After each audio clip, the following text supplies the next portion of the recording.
Her book tells us not only how to get ahead in today's world, but how to do so gracefully. Who is she? You'll meet her coming up next on Carolina People.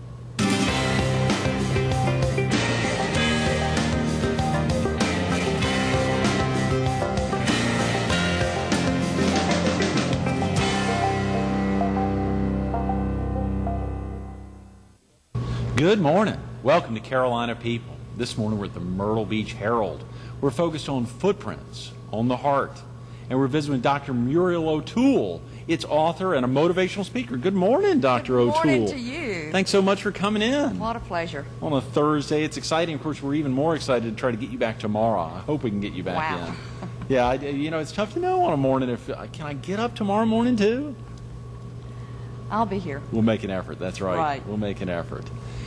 Real quick about yourself, Doctor. Are you comfortable with us calling you Dr. O'Tuel, or do you ever go by Muriel? Call me Muriel. Muriel, you're Right. okay with? I'm okay with that. Is that a family name? Actually, I didn't know my name was Muriel until I got in school, and my teacher called me that. My dad thought that was a prissy name. It came from my sister who had a girlfriend named Muriel, and she named me.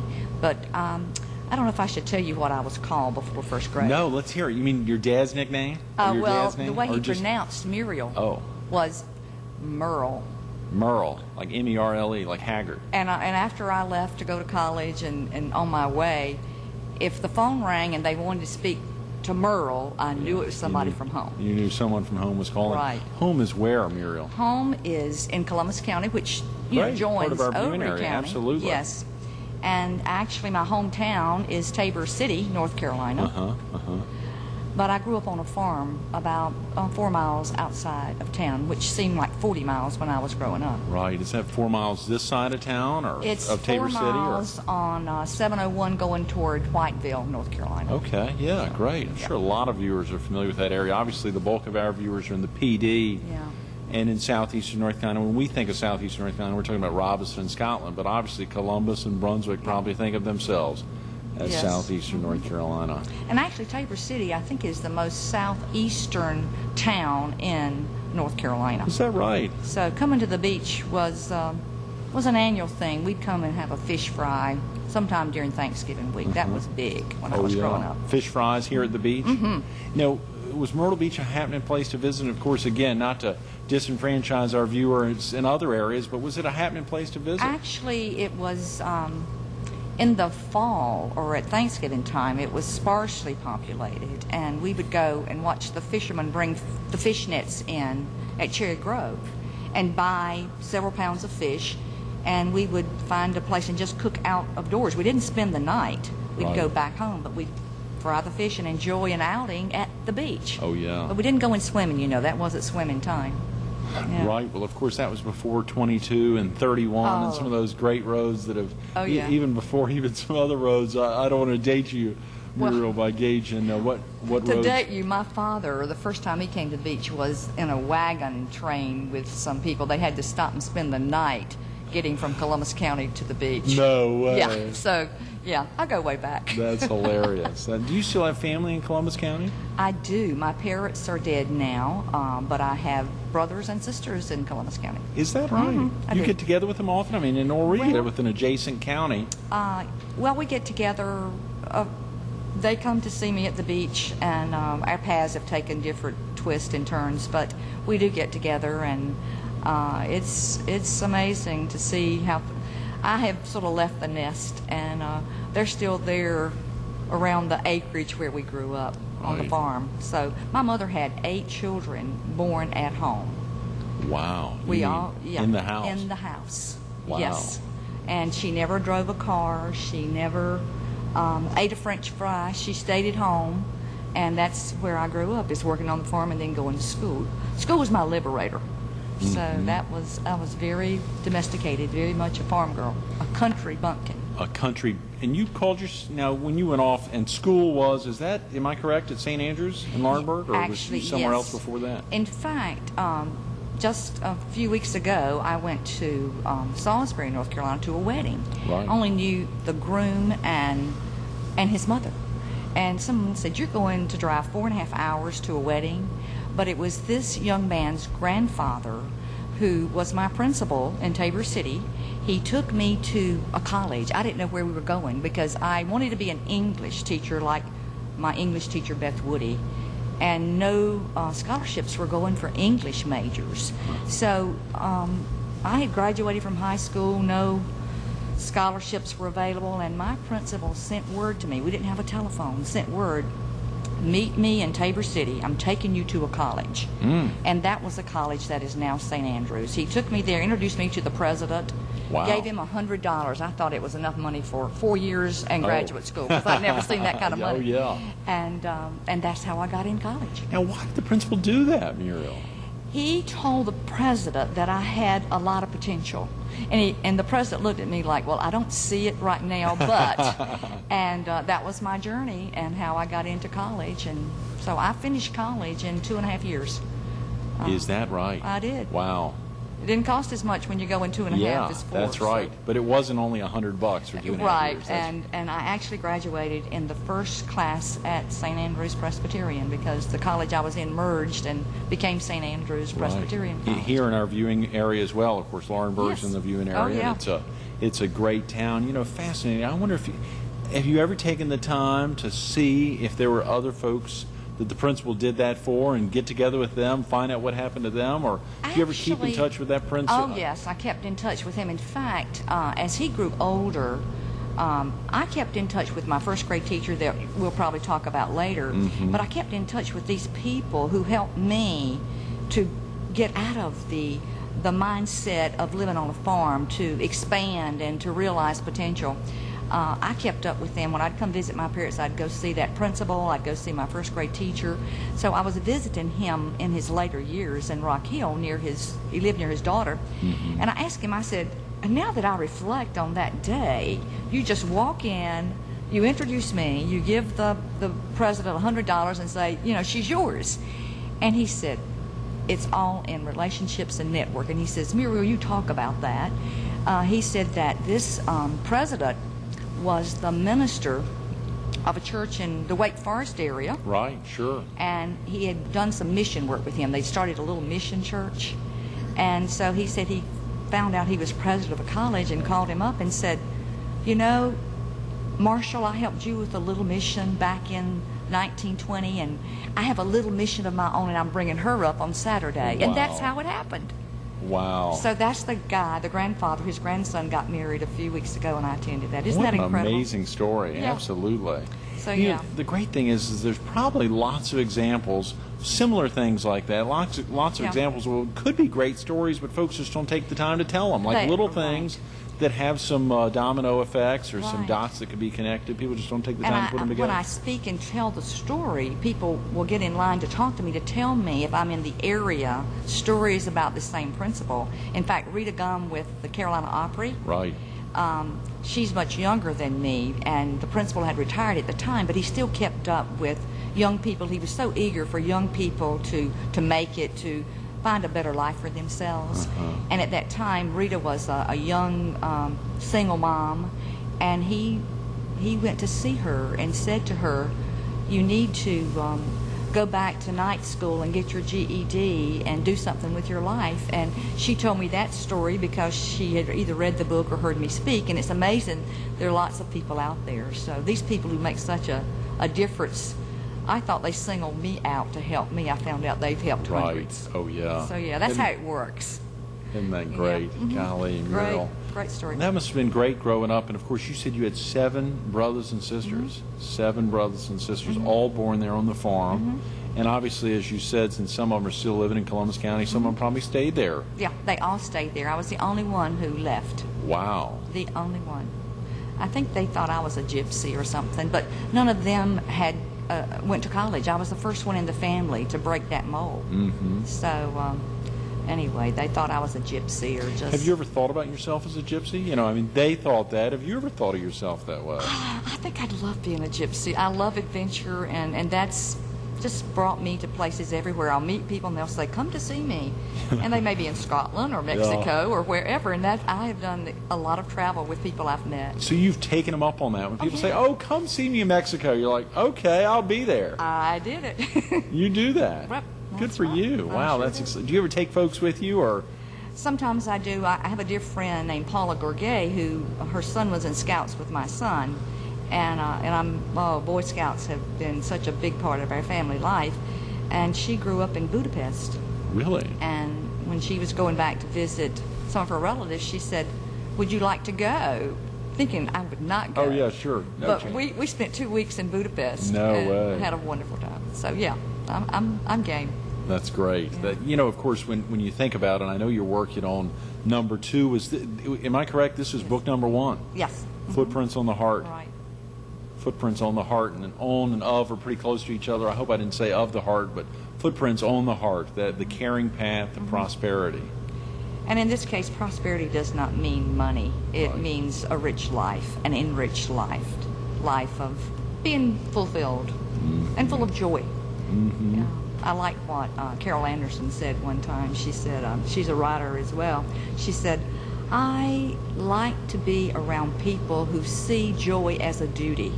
So I've always tried to be that positive, upbeat person that I like to be around, and I like people to be upbeat as well. So Who see joy as a duty. Don't you love that? Those are great words. Those are great words. Do you ever have folks who call you to just get a little piece of Muriel for a couple minutes? I do. Do you? I do, and Yeah. I'm so awed by that. Yeah.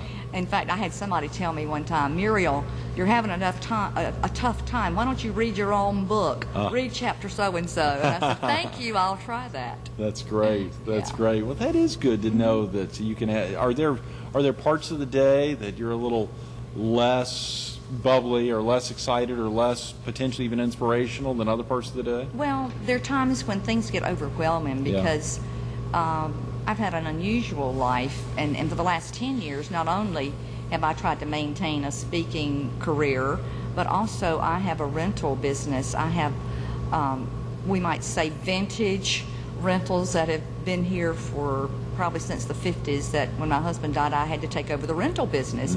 I house students in the summertime. Really? So I have to work to keep them up. So I've had a lot of hands-on experience in rental business, which is not a career I would choose. It was a hand I was dealt. Oh, yeah. So I've learned a lot from that experience. I've learned a lot about business, and I'm shifting my gears a little more to be more involved with my writing. That's why I'm doing my second book. I want to get that while I can. You probably learned some things about kids you may not have wanted to know either. Kids who come down here in the summertime, either to work or oftentimes to play.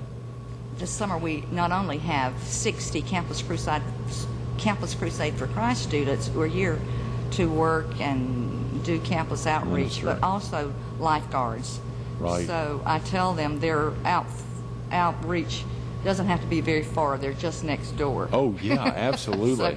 so they have fun. They're up late. I hear them at night late. That's exciting. But So you have, I love you it. have 60 Campus Crusade for Christ, not in a single home. No, those I are have multiple. two buildings. The girls are in one, guys are in the other. And there's staff here. There's like 20 staff, but they'll leave in July, early July, and then the students will be here to carry on their work until August. How exciting. And then, of course, the lifeguards. Yeah, this is up in the North Middle Beach area? Yes, it is. Ocean Drive, 2nd Avenue. That's the busy street. Muriel. It's great. How exciting. You know, we see some of those houses in Myrtle, and I'm sure for our viewers in the PD and Southeastern North Carolina who come down, they've either stayed near those houses or seen those lifeguards, and now in the more recent past, we've seen a lot of the Campus Crusade for Christ folks out on the beaches, really making a difference in the summer. And of course, students are different now too. I mean, they've got their loud music. They say it's Christian rock, but you know, they just really blend in well. Yeah. Yeah, they do. How exciting, Muriel! And of course, how long have you been? Of course, you were there in Laurinburg or in St. Andrews for a little while. Where'd you head after that? After that, I was there only 2.5 years, and then I got a job teaching before I completed my degree. In those days, you could teach on somewhat of an emergency certificate because they needed teachers. Right. So I took a job in, it was Columbus County, a little crossroads called Evergreen between Chadbourne and Lumberton. Yes, right. And I taught English 9 through 12 in this tiny little high school. And I was barely 20 years old, had students older than me, but it was time for me to spread my wings. So I taught there for a year. Wow. And then I got married. and moved to another country called South Carolina. Aha, yes, we won't touch that. And then I lived in Mullins for a short period and then taught school in Darlington. Is that right? And Florence, in the PD viewing area. Yeah, you were in our viewing area for a while. What were some of the schools you taught? You may in have Darlington, some of your, I taught at Brunson Dargan. I was an English major, expecting to teach English. Right. And ended up, when I went to pick up my assignment, I was teaching 7th and 8th grade math and science, which was a stretch. And so I thought, I'll learn that. I kept ahead of my students barely, but I did. And then I taught 6th grade at Pate Elementary there in Darlington, and I taught at Pointer Junior High in Florence, which is now the adult ed building there. Beautiful old school. It is. That's right. It's still well populated. And from there, I went to the University of Alabama to get a master's at Tuscaloosa in counseling and psychology, and then I came to Columbia for 10 years. My husband was working on a dissertation study, and that's where I began working with Richland One Schools as a teacher for 1 year, and then director of guidance services. And then you got an administration and out of teaching directly. Sure, you're constantly teaching, even in administration. And then I began teaching at the University of South Carolina and working with student teachers in that position. And then my husband changed levels of responsibility, became a superintendent in Dorchester County. So I got a job in Somerville. And I tell people I was the first woman school administrator in the Somerville schools. I was the only administrator without a background in coaching. Everybody was a coach but me at that time. And I didn't drive a pickup truck, so I was an oddball for a while. But my mission there was to work with the students and the teachers, and I ended up working with some of the learning disabled and handicapped population, and we worked there. I did a lot of work as a psychologist there. You know, I think we had a guest recently, a blind gentleman who had who'd been down in Somerville. I could be wrong. You know, it's fascinating when we think about, I'm not going to get into that because I'm not exactly sure. You know, it's amazing when you think about those efforts to get active. That was probably Charlie Stademeyer. I'm not sure, but he is a principal there who is legally blind. Is that right? Oh, yeah. Wonderful guy, nurturing. So it's amazing the relationships, the networking. What I found out in working with schools, for more than 30 years, it's so important to develop relationships with people like the lunchroom staff, the cafeteria staff, the maintenance people, the school secretaries.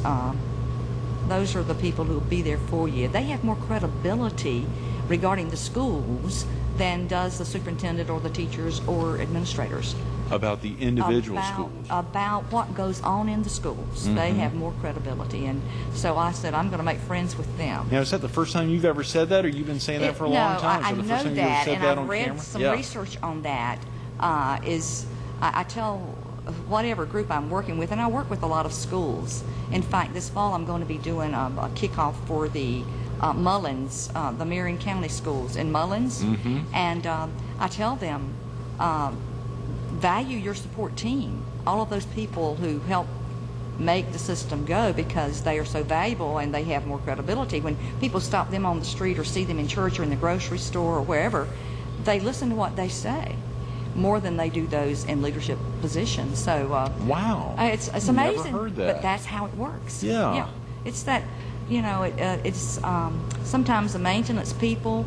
For example, when we were trying to pass a bond referendum for some of the schools, I was talking with one of the maintenance people, and I said, now we've got to get out and vote for this bond referendum for the schools. And he says, no ma'am. He says, teachers waste too much paper. I empty the trash cans and they waste paper.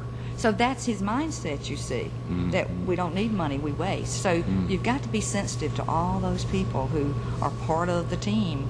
And I've learned that through the years. That's fascinating. Build those positive relationships. In fact, talking about building a positive relationship, when I left Somerville after 11 years of making a difference there, they gave me a reception. It was a Sunday afternoon, and I said, make sure you invite the school secretaries, the support team. I want my buddies there. And they came out.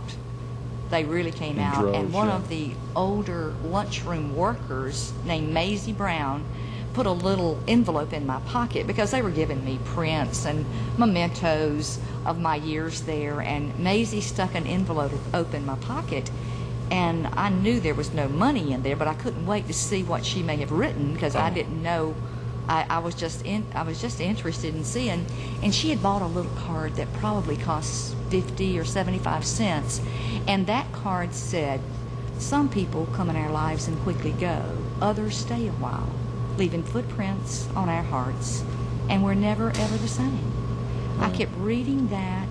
I put it on my nightstand. I read it for 3 years, and that's how I got the title for the book. Oh, that's great. Footprints on the Heart. So I've been to Somerville to speak, and I've had Maisie in my audits, and I've recognized her because we have to lift those up who help us grow. So those are great isn't that words. wonderful? Yes, Maisie's still living. She's now in a retirement home, but I went to speak to the Red Hatters in Somerville. She was on the front row. Wow. Just a cheerleader. Oh, yeah. Yeah. So, and you're obviously a big cheerleader of hers. Oh, yes, absolutely. Well, that's how it works. That's fascinating. Muriel, and of course, you're out doing quite a bit of motivational public speaking. Oh, I mean, writing is surely very time-consuming, checking on your many, many tenants that are in their teens or early 20s is very time-consuming. Surely your travel is very time-consuming, but you find the time to put some footprints on a lot of others' hearts. Yes, people say, "Muriel, it's time for you to slow down a bit." And I said, I don't use the retirement word. I say redirect. So I like redirecting, not retiring. Yeah. So I intend to keep the torch going to the very end. Redirecting for a long time. Absolutely. That's right. Do you have family in the area directly? Do you have any of your own? I have a son who, my son Bryant is a pilot with American Airlines, and when I'm talking to business groups, particularly about technology, I have something I do call high tech, high touch. You can't have one without the other. Right. He was in Chicago for 13 years. He's a pilot with American and came to Lake Norman when the children got old enough to be in school. They have 3 children. But he still hops on a plane in Charlotte, goes to O'Hare in Chicago to sign in, and he flies international. He goes to London and Tokyo. Wow. And his wife works via internet with the computer company in Chicago, but she works at home. So I said they're about as high tech as it gets. Yes. So yes, and I visit. In fact, they just came here a few weeks ago for Sun Fun, and we had a good time. It's different going from one person in the household to 5 additional persons plus a dog. It's 5. It's he and his wife. They've got 3. 3. Wow. Yes. Yeah. Plus a dog. Plus the dog, Sadie, who's a Labradoodle, a new breed. Yes. So it's it's exciting. Did they fly down? They brought Sadie on the plane? Oh no, they drive the van from Lake Norman, and there's just so much stuff they have to bring when they come. So. They live in the Charlotte area. They live in the Charlotte. Said Chicago. He still works in Chicago. Okay, that's right. You said that. Yeah. So they're in the Charlotte area. Yeah. That's great. Yeah. They're not far. They live about 30 miles north of Charlotte, and at first I said to my son, I love going to Chicago. I can get there in 2 hours. I can fly there in 2 hours, get on the train and get to their house and pull my little suitcase in the snow if I have to and find the hidden key and be there when they're home from work. And here I drive 4.5 hours to Lake Norman to find them. But they love it here, and my son's a Southern boy who loves the Southeast, so that's great. He's here to stay. And when you're talking about the Southeast, you're not talking about the Southeast of London or of Paris either. That's I'm right. Talking the Southeast down Southeast, here. I'm talking his aunts and Carolinas. uncles in Columbus County, obviously getting to see them as well. Absolutely. We see them at Thanksgiving. We still carry on that tradition. And he told my husband, when he was interested in the girl that we thought Kim was special because she came for a special visit here in North Myrtle Beach. And my husband said, Bryant, I can tell you're serious about Kim. He said, Bryant, I always had in my mind that you would marry a Southern girl, somebody like your mother. And he said, Dad, she is Southern. She's from Southern Illinois. Oh, wow. We've laughed a lot. She's learning Southern ways. Is she? Yes. She's learned to call me Miss Muriel. That's the good. Southern way. Yeah, that's right. My daughter's being taught that now. And I don't know if it's great, but she's enjoying that. That's fun.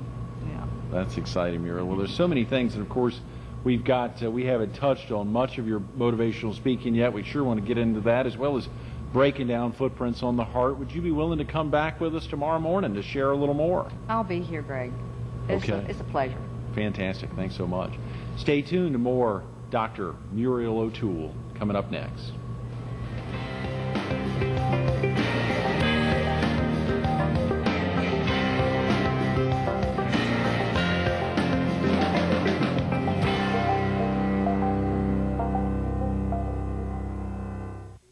Got into a lot in part one today with Dr. Muriel O'Tuel. There's a lot more to come tomorrow.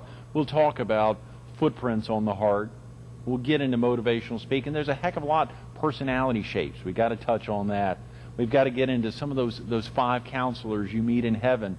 We need to find out where they are. We can think about the importance of awareness or goal setting or surely the opportunities with the subconscious mind. There's a lot more to get into as well as learning life's lessons. Tomorrow's the big day. Come back tomorrow for part 2 of Muriel O'Tuel.